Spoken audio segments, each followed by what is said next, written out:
What's up, everybody, and welcome to The Tune-Up, a Shopmonkey podcast where we talk about the automotive industry and car care, specifically that 99% of your car's life spent outside the dealership. In this episode, we discuss aftermarket services, specialty shops, and whether or not this has a place in general auto repair. I'm Justin Simpson. Alongside the rest of this crew, we make up your tune-up team. We have various perspectives, insights, passions for the car care industry, and we're super excited to talk to you. So what's up, guys? How's it going? What's up? What's up? What's up? All right. What do you guys like better? Tune up or tune up? Definitely. You're going to go from first place to last place this week for that comment, my friend. Wow. Okay. All right. Let me introduce everyone that is on this call today. And yes, on the fly, starting in P1, Mr. Mike Gran Torino Bordeaux. It's quiet because it's a Ford. And Motor Trend magazine named the Gran Torino Sedan of the Year. Hello. How you doing? Glad to be here. I'm loving the shirt. How long have you had that thing? Yeah, this is a hand-me-down from Graham. Made it Okay. just for me. Love Totally it. did not buy this at a store. Forget you guys. Leave me alone. He's had it since grade school. Little do you guys know, Mike's been 6'3" since he was 4 years old. In P2, Mr. Gallagher Charger Wilson.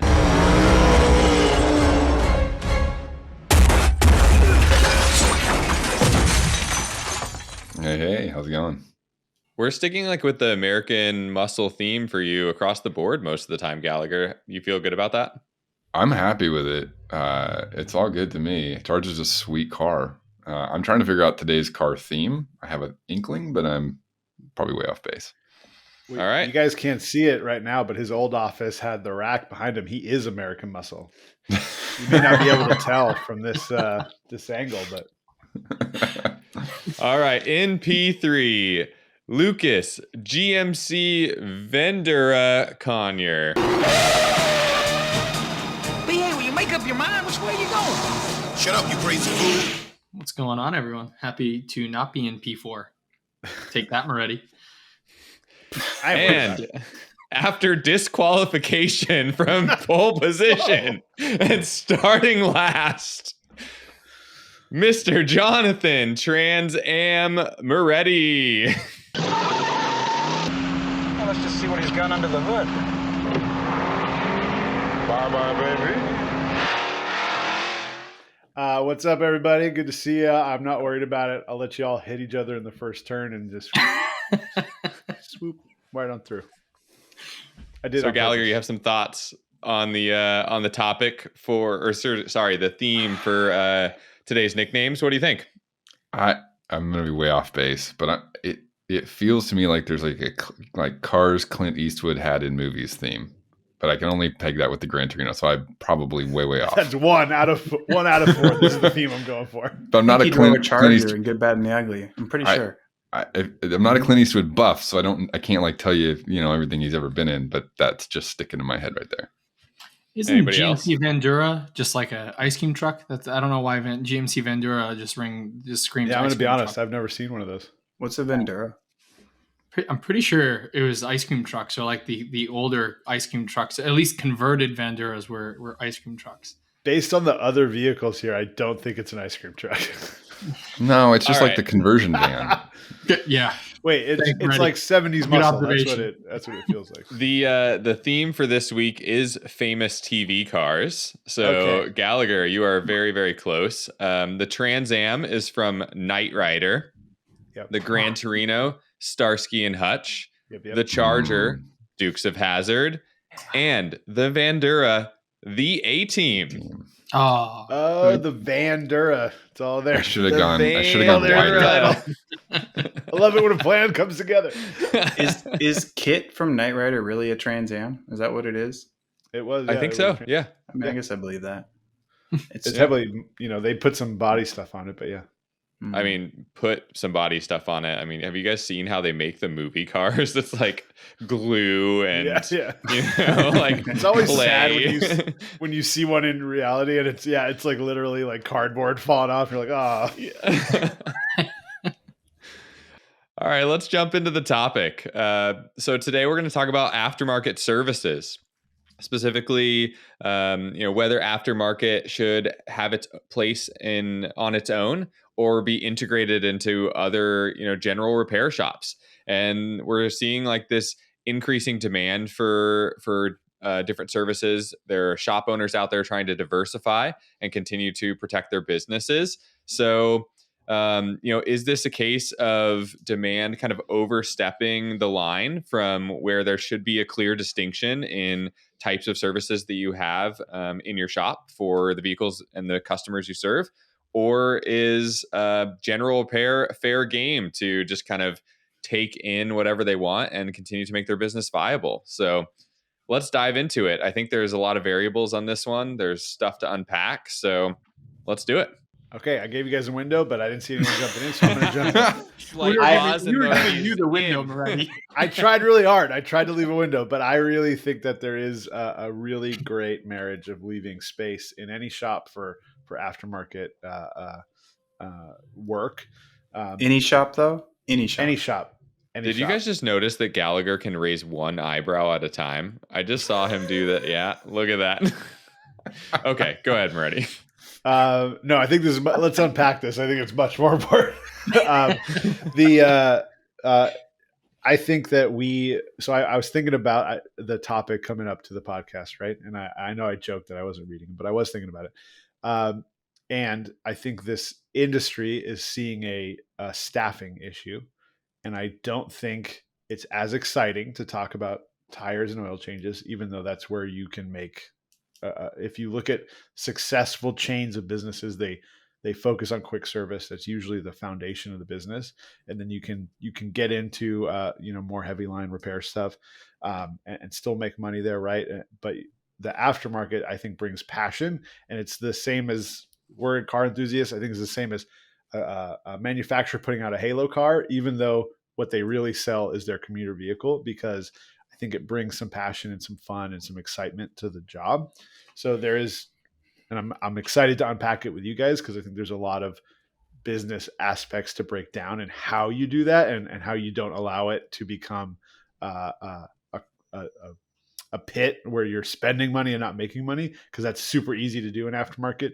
However, I think as an industry, we need to get people a little excited again for the job, for the type of work you do, for what the industry might look like for anybody. That's my 2 cents to get us started. I think adding aftermarket as a profit center, though, like we're talking about an established shop that does general repair, that you also want to bring in a different type of income, right? Diversify like the type of work that you do. And like, I think there's a massive difference between thinking about doing more tires versus like custom fabrication, restoration, performance builds, right? Like, I think your shop really, you need, when you're planning out the vision of how you want to set up your operations in your shop and your parts ordering and every aspect of your business, like you need to include aftermarket repair as part of that initial thought, because I just don't see you dipping your toes in the aftermarket for partially the reasons you mentioned, right? Like the upfront cost is substantial. Like the timelines on implementing an aftermarket project are all over the map. It could be a week, could be 2 years on like doing a build. I think the type of service writers and technicians that you would attract are going to be geared towards one or the other. Typically, I think there's always an exception to the rule. Obviously, we work with shops that are able to handle both. But I think it's the exception to the rule. I think it's really challenging to establish that you're proficient at general repair, that a customer can trust that you're going to put their car back to the way that it came from the factory, while also looking at a dropped on bags Volkswagen or like a LS swapped anything, which is cool. Just sitting out in the front lot while you're telling them that you can fix their camera. Everyone get the timestamp on how fast Mike went to LS swaps. I'm surprised. I hold back more than you guys know. Like, I'm thinking about LS swapped crab walking Kias. Like, the options Now are Is this I'm your thinking limited. about favorite LS swap? swap grab walk. One LS per wheel. Can you think I about? demand a shirt that says LS swap crab walking Kias. Oh my goodness. Sounds like a think cool it- band. I generally. I just finished the thought. Sorry, Gallagher. I just no. Go ahead. Go ahead. Sorry, No, because you No, meant to no, cut get me in off. there. Get in there, Finish your Mike. thought. Finish it out. Yeah. All right. So just to finish the thought, I guess my point is that I think when you're trying to think about how to bring more money into your shop, right? Aftermarket is such a niche thing to focus on that I think more times than not, a shop is going to have a hard time finding their place in the aftermarket side of things to where they can still leave their general repair business unaffected, or at least not negatively affected by their aftermarket ventures. Do you think that's a customer perception issue, or do you think there's actually like a technical damage that's going to happen from doing? I think most of it's perception, right? If I'm a customer and I bring my Camry to you, I don't want to see like rat rods and hot rods out in the lot, which I don't know. We've all been to aftermarket shops. Every shop I've ever been to, especially a Subaru shop, is just lined with broke down projects. Subarus, because they're always. No, I'm just joking. Yeah, but funny for- enough, Mike, those are the shops that typically do have loyal Subaru customers for general work, and then And also aftermarket. Yeah. yeah. Right. Those So are you definitely do, again, perfect I think example. those are exceptions to the rule. And then again, those businesses also went into business with the intention of servicing a niche aftermarket industry. Like, I think Lucas, you and I are close to a shop that specializes in Volkswagens, and they fabricate parts and do performance builds. They've established themselves as the alternative to the Volkswagen dealership in our area. So they're able to have that balance of, hey, we'll maintain your stock GTI. Also, we'll slap a big turbo on it and make it go fast. Either one, up to you. I don't think most shops can do that. I think between the customer, visibility and expectation there from a general repair shop, and then the technical challenges of aftermarket in general. I mean, it's just too hard to peg down exactly what those challenges are. I think it's different from niche to niche, but in general, it's just a different type of shop environment. And I could see everything clashing pretty I like frequently. this one. I have so many thoughts, but I know Gallagher does. I'm 100%. Yeah, I'm gonna jump. Yeah, I'm Gallagher, 100% you with go. Mike on this one. I think that, and not theoretically. We should actually- establish that is definitely a first. 100%. Probably, but no. So my opinion isn't sort of like we tried this in one of my shops, right? We were like, hey, want to expand into this. It just, I think, for a variety of reasons, but it didn't click. I mean, there's issues around like branding. Well, we were branded as a repair shop, so you're like, how do I find customers? The process of setting up relationships with vendors and writing tickets, and how do you build an estimate? What do we charge for this, right? It's a very different flow, way of charging for your time, creating profit as a shop and a business that's not really analogous to how general repair and maintenance goes. I would love to see a cool marriage of these two type of things. I can't think of very many shops who probably, if you boil it down to what actually shows up on the P&L at the end of the month, are actually profitable doing both things and doing both things well. For me at this point, if I had a repair shop and I said, I want to get an aftermarket, I'd probably go open up a separate like brand and just like sister brand maybe, but like have them not try and be doing the same thing with the same staff in the same building. I think for a lot of the reasons you said, Mike, I won't rehash it, but I agree. Also, I got to circle back to Moretti's opening comment. Every shop, so we should have like, we're getting quick lubes that also do lift kits now. This would be cool. This would be cool. I could be behind this, like an instant lift shop. I think that's a perfect. I think the lift kit's a perfect example. Sorry, Lucas. No. I'm on your side, Moretti. Although I appreciate Gallagher's and Mike's opinion here because I agree. But go for it. I have a thought. Okay, so I'm alone in a corner. First of all, I can take. No, you're not. You're not alone in the corner. Here's why. Okay, all right. So, like the lift Justin's kit with comment, me. though, like if you look at a business like a Les Schwab tire or something, right? They're doing like tire and wheel as their core business, but they do lift kits and they do like. Yeah. Quite a few other aftermarket things. I mean, still lift within kit is that actually a kind of- perfect. Yeah. Yeah, it's a perfect example of you can almost offer a lift kit as a quick service. It's not it's not as complicated as I think we really need to define what aftermarket means. And I Yes. think this is where the key differentiator is. I'm not saying they should build race cars at the local oil change shop. That's a year-long process, right? Depending on what your project is. But I think being afraid of aftermarket is absolutely a mistake because I'm going to be candid with you guys. I love everyone on this call, but all I hear you doing is fighting for the limitations of teams and shops. Like, oh, we can't do it because, oh, I don't think they would do it because you're fighting for your limitations and you're cutting out potentially, like I said, I think there's a factor that isn't a dollar and cents factor of attracting talent. I think building a shop that also does projects that are aftermarket focused provide an outlet for creative problem solving that will fall back into your repair and service. And I also think it helps you as a business protect yourself by opening yourself up to other lines of income. As we are in an industry wide shift. As you know, I don't want to. I'm not a big like doom and gloom. EVs are going to change. Everything always changes, but we're in a time where your oil change income is going to be reduced. So what are you doing there? You could be doing wraps. You could be doing details.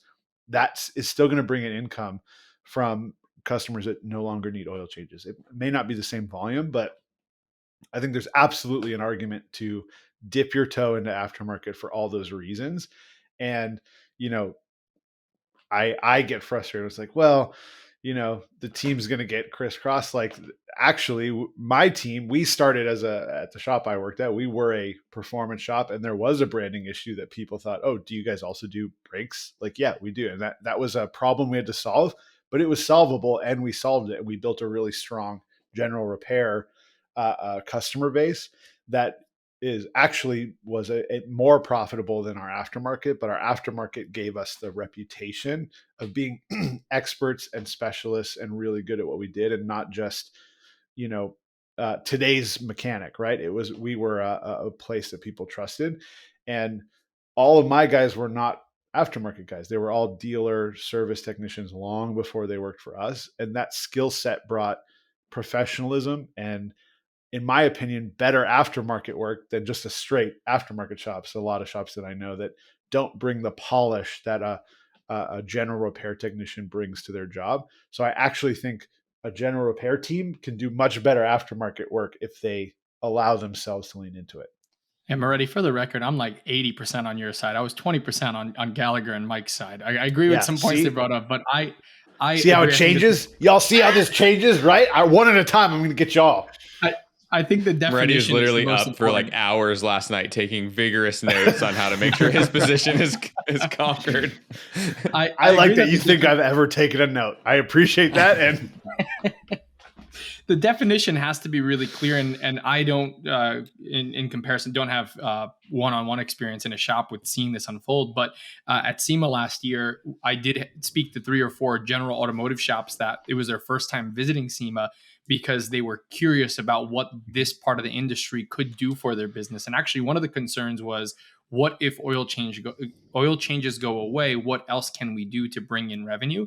And I think that definition is key there. Like, hey, yeah, we'll do lift kits. Maybe we'll do a lowering, coilovers, lowering springs, something a little more run of the mill that would align closely with OEM procedures, right? I mean, you're going to be doing very similar steps to get, and not even oil changes. We've talked about right to repair, right? As OEM systems get more and more shut down, you have to find outlets to keep your business and your team fed.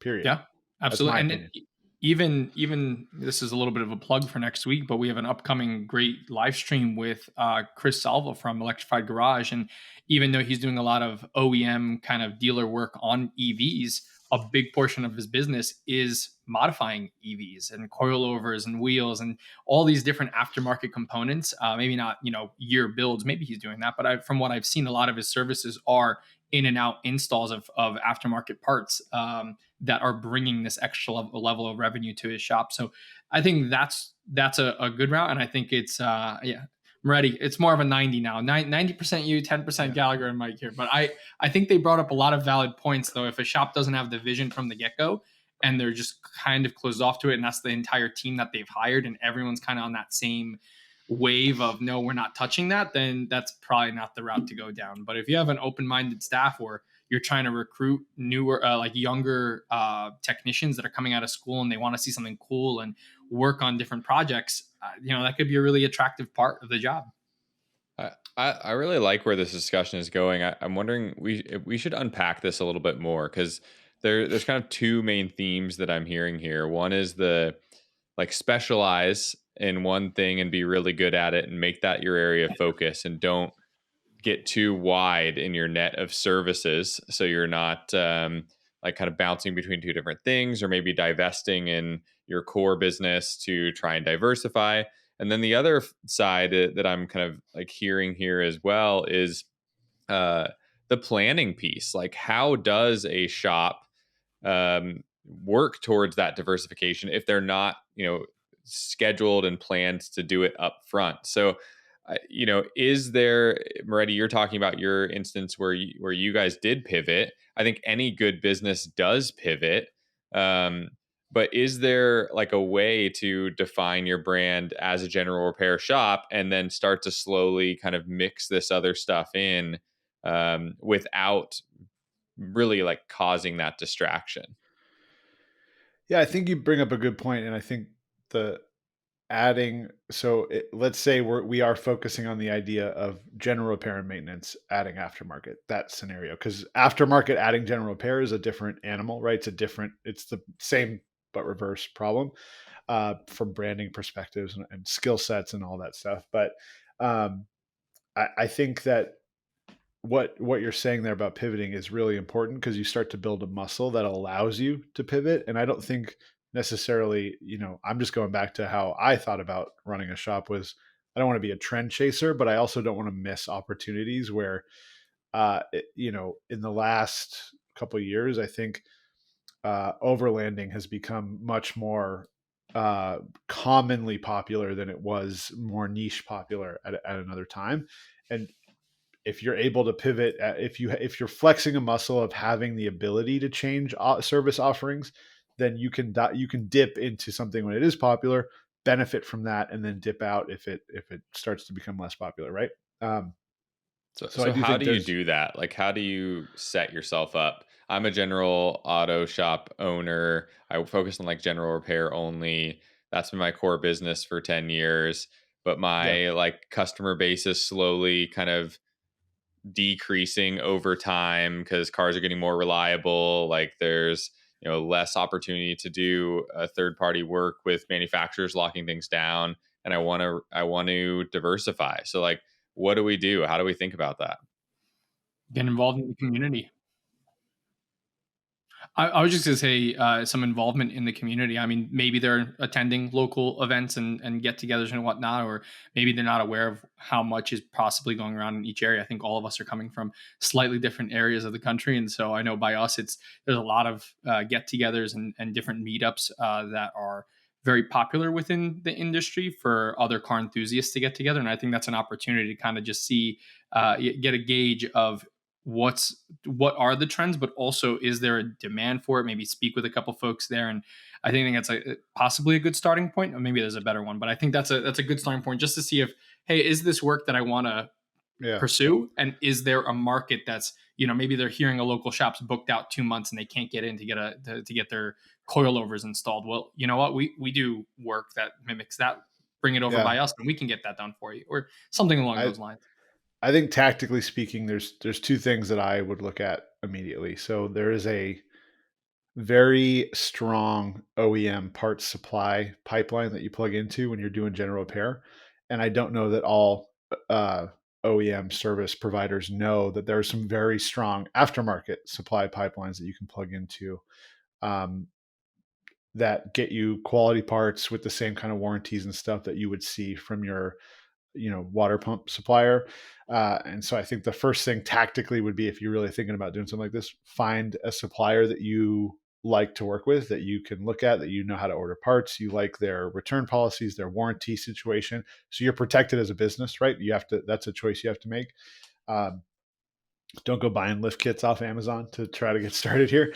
And then my second thing, and I really actually would look more to Gallagher and Mike about this, is I would talk to the team. because like I said, I think a big part of this type of offering is what is the team capable of doing? And so are you guys interested in trucks? Are you guys interested in lowriders? Are you guys, whatever it is, talk to the team and see if the team has an interest, and then look for a path where you can do like one or two things in that zone and see what the return is on that. That's where I'm still getting hung up, honestly, is just the technical execution for your teams. Like, as a technician, I'm honing my skills in probably a niche way, depending on what type of work I do. For me, I had a dealership background, so I had the benefit of servicing the same manufacturer more frequently. So when it came to doing those common services, I'm able to put a high level of detail and polish into my work very quickly and efficiently, probably way faster than most aftermarket people. Just because I do 100 Camrys a day, I can knock that job out quickly. I think for your aftermarket side of things, and I guess not defining aftermarket's making it a little bit challenging for me to kind of think through this a little, right? Because like even dealerships do dent repair and detail work and all of that stuff. So I think it's perfectly reasonable to try and work that sort of flow into your business, right? Those are things that people are going to get done elsewhere. So why not try and bring that in-house? But once you get into lift kits and aftermarket stuff, it's contradictory, I think, in some ways for the technician trying to do the job, because my goal is to bring that vehicle back to factory spec. So by doing a lift kit, I'm throwing off the alignment no matter what. So I have to compromise somewhere as a tech. My customer has to compromise on their driving experience somewhere. And the customer, when they come back, they might have certain expectations. And then when they start explaining the difference and what you did to their car, right, Sure. It takes a special type of shop, a special type of service writer, certainly. I would imagine, Moretti, this is a conversation you had a lot where it's like, hey, man, you added 600 horsepower to my Beamer. It drives a little funny. Like my tires are sliding out. Why is that? You know? And it's like, well, you asked for 600 horsepower, but really you need brakes, suspension, roll cage. You need another $30,000 worth of work. So now if you're a general repair shop, you have customers coming in for these high-end needs, while you also have general repair customers. So you're asking your service writer to write tickets for both of these clientele, which are very different labor rates, different skill level for your tech. So I think if you're coming from aftermarket and you're going into general repair, like Moretti mentioned, that makes sense to me. You have a niche already established with, in your case, BMW. So the technicians are very familiar with that platform, similar to me coming from the dealership. I can do the general repair with a high degree of polish. But if you're general repair going into aftermarket, you're going to suffer in one direction or another. I just don't see a way around it. Unless you hire a team dedicated to doing one of those things, having everyone expected to do a little bit of everything, you're going to lose quality in your general repair operations. I think every time. I'd second that. And I think something you said, Mike, I think it's really important is like, and teeing off what you said, Jonathan, but figuring out what your techs want to do. Of the probably 15-ish techs I worked with, one of them didn't hate performance and aftermarket work. So like if you talk about trying to bring that in my shop, like the time I did it was like, okay, it's me flying solo because everybody there was like, this is stupid. I just want to put in head gaskets. And like for a whole host of reasons, right? Like, and some of them, Michael, you're touching on their like compensation, right? If they're flat rate, like you try and throw some performance stuff in there, now you're messing up their pay and you're messing up their paycheck pretty heavily. Yep. I think your performance shop flat rate. I don't think. You can't. I'm really curious, but you also, I think, as an owner and as a tech, your margins are higher with aftermarket. So if you can make a little more money if you work together to do that. And again, it's not that I don't agree with you guys because I don't want to sound like I'm saying you're wrong, but I also don't like the argument of like, well, we're not good at it, we can't do it. Like you can, it's going to be hard. Anything that you do that's new is going to be difficult. Like it's, if I tried to learn how to go sailing, it would be very hard, but I'm sure I would have a good time once I've done it a couple times. You've sunk a few boats. I don't like the, sure. But if you're a shop owner, and wait, hold on. Cause I think this is important. Cause I don't like the argument that is like, it would be hard to do it. That's not a good enough argument for me personally. Also, I will say, I took my team to a track event, a high performance driving event. Because like I said, my team they didn't drive race cars. That's not what they did, even though they did great work. And I actually don't agree, Mike, also with the quality question, because I thought our aftermarket quality was so much better than most of the aftermarket work I saw, because my team was general repair. They brought a higher quality. It didn't lower their general repair quality. It actually just made our aftermarket work higher quality. But I also brought my team to an HPDE day, and a lot of things clicked for them around shocks and struts and alignments and the things that we do and the reasons we do them and the reason it's exciting. So again, I think like, sure, I don't believe that that's a fair thing to say to every shop in the country. Like, oh yeah, take your team to a race car day. But I just don't like the argument of like, well, A, it would be hard to do, and B, no one's excited about it. Like, okay, well, all the technicians will love us if we start plugging HPDE days. Yeah. Yeah, sure. I'm sorry. I apologize that I swore right there, but okay, well, get your team excited. Like, get buy-in. Like, get everyone on board with why it's fun to the customer, not to us. Yeah, I don't know. That's the point I was trying to make. No, go ahead, Lucas. I'm painting you guys. I'm painting you guys as villains a little bit. I think there's listening to both sides. Like I said, I'm kind of dipping my toes in both sides here, because I agree. There's going to be a fair amount of challenges that any shop has to approach when having this conversation. I think we could all agree that it boils down to the team. Like, you got to know your team. I mean, if you feel like your team would not put their heart and skills into that kind of work and take a stab at it in terms of bringing that into the shop, then that may not be the right route to take, even if you are capable of it. But if you are capable of it and there's an inkling of interest in it, but you just haven't done it previously, then it might be worth some of those challenges to see what the reward and what the outcome is afterwards. But I could see there being a bunch of challenges for someone to bump into when approaching this.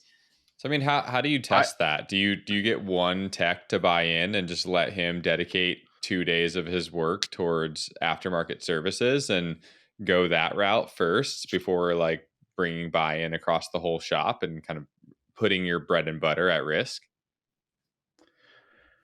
I think, like all things, a proof of concept is helpful. I also think, it doesn't necessarily have to be the team you have. Like, let your team keep running. We talked about this in another episode of the Tune-Up, check it out. We talked about mobile service being a thing that you could branch into, right? You don't have to change your business. You add a van and you send that van out, and it's an added arm to the business. So put a tent up in your parking lot and have a guy start doing wraps. Like, dip your toe in something. It doesn't necessarily have to grenade your current business model. It could be something that you find that's an addition. And then, oh, wow, we've started making a lot of money doing this. Well, maybe we should dedicate a bay to it. There's a lot of ways to skin that cat that aren't change the entire structure of your day-to-day. This is kind of a sidestep, but you could start before even deciding whether or not to add that as an aspect directly to your business. You could sublet it to someone and charge the customer. Grab the profit, and see what your customers are willing to pay, and pass on the bill or the pay the subcontract work, and that will give you the test run on what kind of money you can collect on that sort of job. I think the challenges are still the same and going to be unique to navigate for every shop. So it's hard for me to give like a blanket, like this is the process to follow, but sure. You're going to have to devote some resources, whether that's financial or your team directly, and that's going to eat into your business, period. Like there is not a way to avoid it dipping into your existing business. Sure. So it's something that you have to step out on a limb and try. I still feel pretty confident in saying that I think that doing both well is the exception to the rule. I think in general, those two workflows kind of contradict each other on the technical side of things. And I think that's really where my hang up is you have two different types of teams or two different mentalities and workflow that are kind of headbutting. Sure. I mean, Justin, can we put a call out to anyone watching? Well, yeah, Lucas. I was gonna say, let's put a call. If anyone gets to this point and says, "Hey, you know what? I've done something like," I'd love to know if someone has That's a smart man right successfully there. Yeah, done something like this. You know, I think slowly but surely we can win Mike and Gallagher over Moretti. I felt a little bit of Mike coming over there for a second. It was happening. Gallagher's just like quietly stewing in his corner, though. Yeah, here's the funny thing. Mike is significantly smarter than I am, so we should probably first of all be listening to what he's saying. I was a manager. Don't put that on me, man. I mean, Gallagher, you're pretty quiet up there. So I mean, has your opinion changed as we continue the conversation? Or are you holding firm? No, I'm holding firm. I'm taking it all in. I mean, I think I'm probably ready. You stepped into the shop and it was mostly doing performance work already, right? Or did you? Yeah. I would say we were known for, but we branched into general repair as a okay.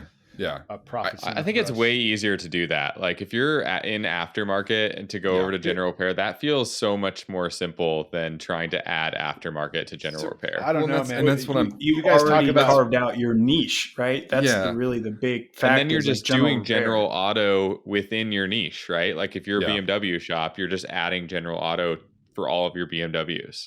Yeah, I actually think it was much harder. We talked to the reason why I don't think the branding and impression thing is as much of a problem as you say is because we had a huge problem with we had racing in our name, and so people would be like, "Oh, you guys don't do oil changes?" Like, yeah, we do. And that's a call I also had every single day. So it was quite hard for us to branch out. I feel that, but I mean, it's like there's going to be more of like you had people asking that, right? Like I didn't have people coming into my general repair shop being like, "Hey, do you guys do bolt-on superchargers?" Like it just wasn't a question we got, right? At least you're getting. If you just hang a supercharger behind you, and that problem solves itself. You know, I just didn't think. So I guess what I was starting to say there is like I think I'm probably the only person sitting, here who's tried to go from general repair into aftermarket and watched it flop, and for a number of reasons, right? Probably not, like I said, not good buy-in from my team. Maybe not the right fit for the right market for my customers. Like, I don't know. I was trying something that didn't work, and that's fine. But I maybe, and maybe I'm soured from that a little bit. I like your attitude though, Moretti. I'm generally with you of like, hey, don't put up walls if they don't need to be there. But sure. Let me ask you this. Would you try again? In a different market. I think you and I both know. That's where you with unlimited capital, with the right. I think you and I both know more. You and I both know more today than we did 3 years ago about about the world of automotive service. Would you try again today? Yeah, I think I would. I think there's two big factors. One, I would try again. Good job, nice, Moretti. Look at that. That was good. But I'm still pessimistic that it would work. I mean, like as absurd as that sounds, I realize that doesn't make any sense. I've never met a shop person that isn't pessimistic. Okay, there you go. About everything. So I would try again. I think there was two big factors, right? I think you're exactly right. I have a huge scope and breadth of experience, mostly from spending all day for the last 2 years of my working life talking to shop owners and hearing what works and what hasn't worked and what they're struggling with, right? This has given me this awesome perspective that I love that I get from this. And I think I could think of a few people who I could probably call or email and be like, hey, I'm trying to figure this out. What did you do that worked, right? Sure. I also think there was, I won't dig up history, but there were some other factors for the first time I tried this, why it didn't work, that were out of my control. They were over my head that like just didn't, team members higher above me who should have been bought in who weren't, and things like that. So that's a whole different conversation. By the way, I have to pull a Lucas and flag. If you're thinking about dipping your toe in this world, and a system to manage that plan would help you. Okay, I'm ready. Shopmonkey's here. I just got to flag it. Anyway, continue. I mean, it definitely make it easier. There's no question about that. I'm sitting here wondering, and I don't want to take us like deep into another kind of framing or side of this, but I also want to acknowledge that is this the right thing for the customer, right? Because there is, you're going to get your people that ask, right? You hang your supercharger on the wall, someone's going to come in there and they're going to ask about it. we talked a lot about, is this best for the business? Is it best for the customer? Like, is it It's a great possible question. to really like truly blend those lines, do both, and does that actually make sense? I'm glad that You you know, added that perspective, because that's kind of where I think I'm coming from. The Volkswagen dealer that I worked at is a good example. Volkswagen community in general is pretty well known for doing bolt-ons to their car almost instantly, and I Well, wasn't it definitely. Volkswagen that was one of the first to partner with APR and start bringing a lot of that Exactly. Yeah. So in-house? our dealership actually partnered up with, you could do like Revo, or I don't know how you say that, Revo software or APR. Those are two providers that pretty much linked up with a lot of dealerships and sold it off the showroom floor. You want bolt on 60 horsepower for $800? We'll sell it to you with your new car. With that comes just a specific type of customer. And I think it also came along with customers who were getting into car culture that didn't exactly know where to go to get their car serviced. And I'm partially speaking from a dealership experience. I know that's removed from the people that in aftermarket general repair to some extent, but the problem is still pretty similar, right? Customers come to me with complaints that in all likelihood go back to the modifications they put on their car almost every time. Squeaks, Sure. rattles, roasted tires, you name it. Everything that they complain about is because they modified their car. So when you're trying to run a general repair shop, and I know I'm kind of beating a dead horse here, but put it back to the way the manufacturer sold it, you're always going to run into that contradiction with your customer, right? Either so most of your customers coming in through the door, you're going to fix it like they want it. Your aftermarket customers, you have to set a different expectation and charge them the same money and say, your car More is money, just actually. not going to More be money. as good. Yeah, more money. Yeah, like I think I you make a great that was the point. headache, was that most of the customers I had come in would have either done the mods themselves, or they want us to do it, and then they're like, oh, that was my budget, and you're like, oh, well, then yeah, I don't have the money left over for you to fix the squeaks and the rattles and the things that you don't like about it now, and you spent all your money. I think it's a great point, and that is a hump you have to get over when you start having those mixed conversations where you're like, what is my responsibility as I'm going to be specifically a service writer right now. What is my responsibility to guide this customer towards the result that they want and not necessarily the thing they're asking for? We've talked about that in repair, right? Do you want me to do this, or do you want me to fix the problem? Those are two different asks sometimes. And so I think that a lot of this boils down to, as you learn, if you decide to take this risk, it is a risk. It is a challenge. It's a hard thing to add a new line of business. But as you learn more, and again, I think this goes back to where a general repair shop has a great place to stand. Hey, we would love to provide you this suspension. Here's what's going to change about how your car is going to work. Here's where these shocks might not be last as long as the OEMs that are built to last versus built to perform higher for less time. Right? There's certainly a responsibility you take on to really set the tone. I can't tell you how many times my conversations were, no, we won't do that. Here's why. And do you got to really understand what you're asking me. Because the number of times I had people come back with like, oh, the big brake kit you put on is squeaking. Like, yeah, we told you that it's going to make noise and it's going to be dirtier than the brakes that you have normally. But I think that, to Justin's point earlier, right? You mentioned that it's easier in your mind to go from aftermarket to general repair, and I think that's the reason right there. And that's what we mean by the niche is, like, your techs know everything BMW, so they know the way a 3 Series suspension is supposed to ride. They know the way the engine's Just to supposed be to clear, I sound think and it's the feel. flip. I think it's easier to add aftermarket to it. I think it's easier for general repair to add aftermarket, not the other way around. Justin was saying the opposite. We Justin's don't saying think that. aftermarket. Oh, okay. I don't think that. I would agree mean, with Justin in my case. And I think it's because the technicians that came from the dealership have that high level of polish for that type of car. So when you go to do lift kits on Kia crab walking cars and Land Rovers and Hondas and anything that comes in the door, there's no way you could educate a service writer, certainly for what your typical service writer is going to make. You can't educate them. Can is the wrong word. I'm going against Marty's attitude here. you're less likely to be able to proficiently explain to a customer every single time what to expect from the modifications they're putting on their car. And that's really the issue. Is for me, myself as a technician, I'm a perfectionist. So like you come in with a problem, I want to fix it. And if I don't fix it, like I'm miserable. I'm not a happy tech. Like, so if you came in for a lift kit and then you come back to me and say, I have a squeak, I want to fix it for you. But like that expectation should have been set before we ever installed a squeaky suspension on your car. So if I'm going back and doing oil changes and timing belts the rest of the day and then have to come back to figure out what's going with the squeaky car, I'm going to be upset as a tech because now it's just kind of throwing everything out of balance, I think. I'm just gonna say, Moretti, I'm gonna double up a little bit on your side here. On your end, did you notice that a lot of the techs weren't using labor guides and following a specific procedure for everything that they were doing?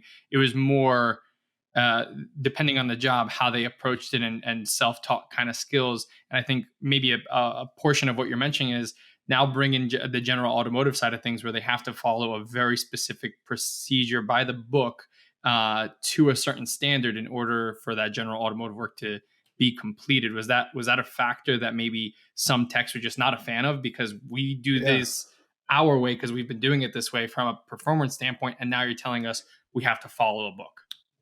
Yeah, so I think that is a good conversation to have. Not a question I can fully answer because my team was not that. My team was not an aftermarket team that did whatever they wanted and then switched to books. My team that I built were all dealer technicians that followed the book and hated doing the aftermarket, even though we did it, hated it because there was no book and they had to figure it out. But once we got over that initial hurdle, it took us, I want to say when I started running it about a year to get that team firing on all cylinders. But once we did, I think that the general repair team, the technicians that were general repair technicians, specialists, I will definitely say they were seasoned dudes, brought a level, once they did accept the idea of doing aftermarket work, brought a level of polish to that work that was well beyond what I see. What I've seen a lot of cars that showed up in our shop, let's say, that was not polished. We had a history of fixing other half done jobs. So just to land the plane a little bit, I don't think it's easy. I think you have to really define what it means to you. It's not build race cars. It could just be hey, we're just going to offer wheels, or we're just going to offer suspension work, or find one little thing and try it. There's a lot of ways to skin the cat, and you have to look at all the factors. What is your team interested in? Or do you have to bring in another person? What does your space look like? I would argue it really goes back to find the vendor you want to work with, because they will help with a lot of this, with what is your good parts pipeline. They will help you, believe me. There are several companies that will help you understand how to install their stuff. So there's certainly a lot of factors, but I still think it's a good idea in the long run to try it out. Man, Moretti hit me with a good point. The last possible minute, you hit me with a really good point. Aftermarket vendors absolutely are more welcoming to showing you how to work with their product. Incentivized. Yeah, strongly incentivized. Yeah. Lucas, what are your final thoughts there? My final thought is maybe it's just being a little selfish, but I want to see the industry and the passion for cars kind of live on. And I feel like a part of that comes from the aftermarket side. And I feel like some of that passion is removed when everyone's just thinking, general work, in and out, oil change, belts, and get the car out, right? I think I saw it happen. My dad is a mechanic, 30 plus years. He is not an enthusiast by any means. He is a mechanic, and he very much looks at a car as just a means of getting from point A to point B that needs to get in and out of a car, in and out of a garage when it breaks. And I feel like part of me growing up always felt like I couldn't have that mentality because I wanted the passion and the enthusiasm behind everything else that was going on behind the scenes. So I'm selfish on that end of, I want to see that continue for generations to come. And I feel like there's a spark of that happens with the aftermarket side. And it could, it could reshape a little bit of that for future generations. So, but totally agree. A lot of challenges, by no means an easy feat for any shop thinking about it. Jump in there, Gallagher. I mean, I think I sounded, you know, I don't know that it's I don't know that it works for everybody. I think a lot of points are good here. It takes the right team, which not everybody has. I said it already. I'll say it again. I'd try it again. I'd love to get another crack at trying to make it work in a shop. Mike, any final thoughts? It sounds like you're getting a bit softer on your position, but still mostly holding firm. I 100% am. I think this was a good conversation. I'll say that one, my opinion is just my own. So if you run a shop currently, whatever you want to do to bring business into your shop, try it. You know, like don't let me stop you just because I'm like I have my own thoughts. You know, I think a lot of my own thoughts are from my own experiences as well, and my mentality when it comes to cars and how I approach them. If you ever see me plan out a project, it's not a fun process for anyone to sit in on. Like it is very much me second guessing, quadruple guessing myself on, you know, what effect a change is going to have on the car. And I think that businesses 100% are going to change somehow. You know, whether it's going electric and removing oil changes, or, you know, the automotive shop is changing quickly and adding in additional revenue streams and trying to find different flows other than what you're used to, I think is a great idea. How you execute on that, I think it's going to be unique to the shop, but I like some of the ideas that were passed along. And I 100% think that if I was running a shop, I would at least have to give it a try.